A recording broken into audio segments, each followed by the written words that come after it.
Court విధించే షరతులకు కట్టుబడి ఉంటానని, తనకు బెయిల్ మంజూరు చేయాలని పల్నాడు జిల్లా మాచర్ల వైసీపీ మాజీ ఎమ్మెల్యే పిన్నెల్లి రామకృష్ణారెడ్డి హైకోర్టును కోరారు.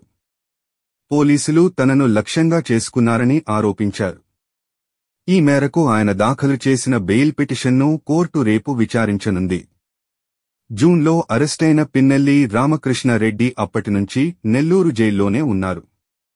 ఆయన దాఖలు చేసిన 2 బెయిల్ పిటిషన్లను కింది కోర్టు కొట్టేసింది.